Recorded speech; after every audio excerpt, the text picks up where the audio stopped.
Драги гледачи, ова утро сум во домот на почитуваниот господин Драги Аргировски, еден од основоположниците на Македонската радиотелевизија, публицист, новинар, писател, кој што ги пишува сите оние работи, кои што сте ги доживеали, поврзани со новинарството и вашето гледиште кон нашето општество.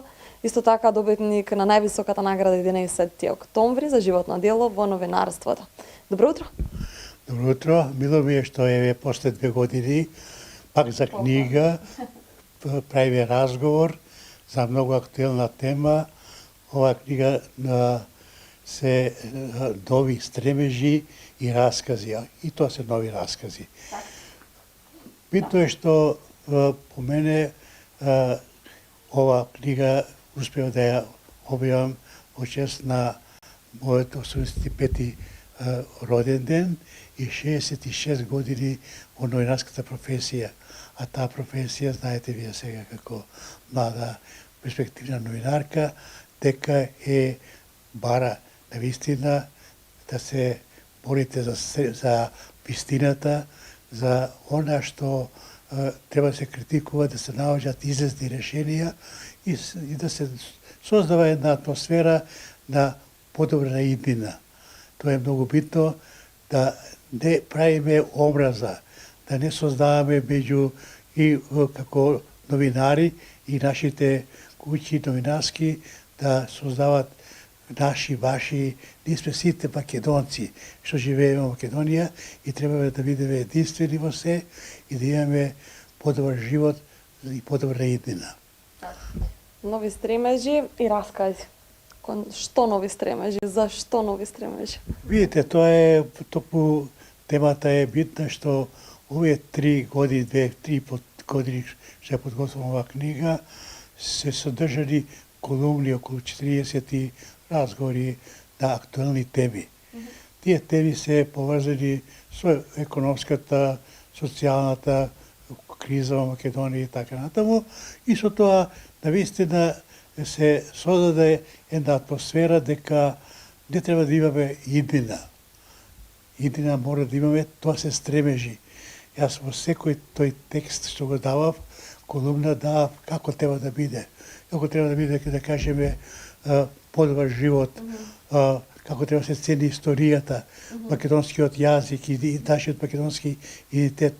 Се тоа содржина во оваа книга, во тој прв дел, што книгата има 5 дела, 5 поглавја. Првите се нови стремежи, втора е новинарските и книжевни соочувања. Третата тема или област с која обработувам се 21 нов расказ за многу битни работи ќе зборуваме во таа тема, посебно за љубовта во третото доба, што е многу битно кога ќе човек живее во овие години на возраст, не смее да забори дека треба да сака, треба да биде сакан, треба да ја го цени животот, патриотизмот и така натаму. И понатаму ше 2 поглавја, ја мемуарски записи, тука е за историјата на македонската телевизија, почетоците и така натаму, и мои средби за незаборав. По која средба за незаборав е и вашата, што ga имаме пред 2 години. Да, има и нашето интервју, моето и вашето интервју во самата книга, навистина ми е драго. Како сега гледате на новинарството? 66 години рековте во новинарството, какви сме ние сега новинарите? Би не искритикувале, дали позитивно, дали негативно, како гледате на тоа? Прашање, тоа е доста актуелно прашање и во новинарските здруженија и меѓу новинарите и така натаму. Прво, што е најбитно, треба новинарите да бидат посолидарни меѓу себе. Второ, да се борат за вистината. Таа вистина бара на вистина истражување. Да биде против лажните вести. Тие се страшна работа и против популизмот. Не можете вие сега да кажувате сјајно живееме, кога не живееме сјајно. Имаме 230.000 пензионери кои едва со ова пензија преживуваат. Тоа се факти. И тоа мора да има излезни решенија. И ние новинарите, и политичарите, и самата држава треба да настојува сите проблеми што се јавуваат, што се актуелни, да наоѓаме стребежи, да ги решиме тие прашања. Тоа преку ноќ не може, но може.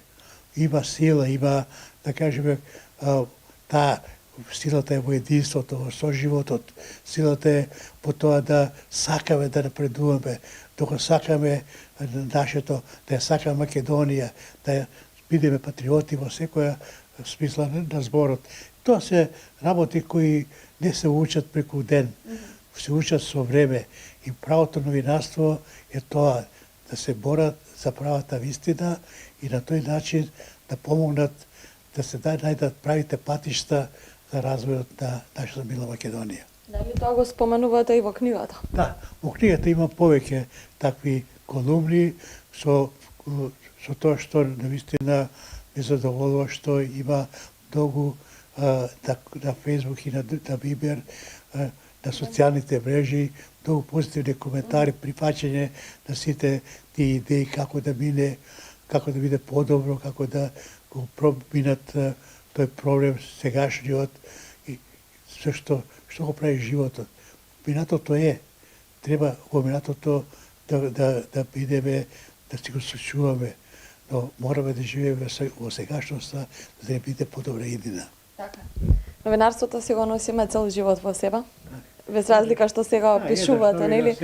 Еднаш новинар, секогаш новинар и има некој адреналин во нашата професија, постојано да истражуваме, па и да се бориме за вистината и за нашата иднина. Што е она, со сама за крај, нели, за да го заокружиме овој разговор, што е она што сметате дека треба да се коригира, поправи, инвестира во нашата држава за да останат младите? Некако станавме држава на пензионери, сакале или не, нели?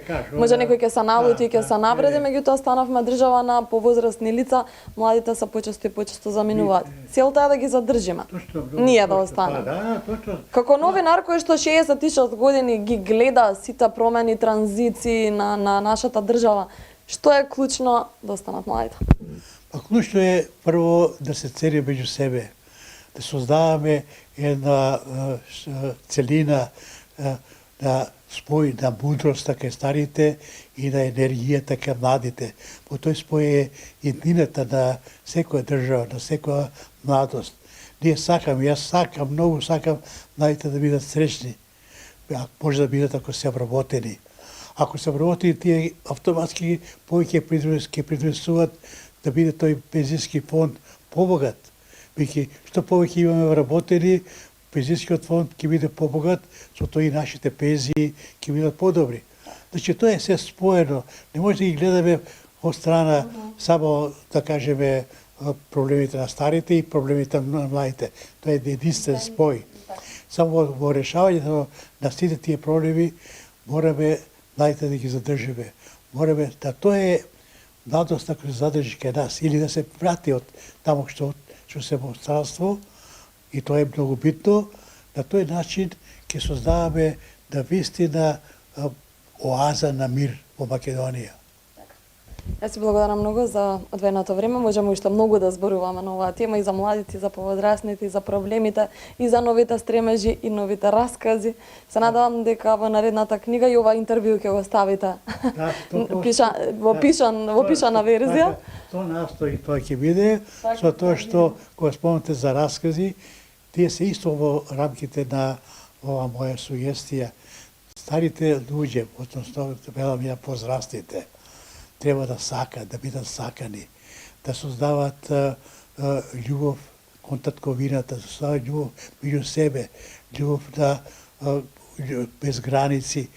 Значи, во мојата книга имам 20 раскази токму на таа проблематика. Има проблематика и за минатото како расказ. Тоа е битна сегашноста и како треба тие возрастни луѓе, тие возрастни икони што велам јас, посебно да живеат посреќен живот и да се радуваат и на староста. Уште еднаш благодарам, задоволство беше моја за овој интервју. Благодарам јас многу и мен беше задоволство. А да се видиме зашто подготвувам нова книга некаде и на другата година, само збирка на раскази.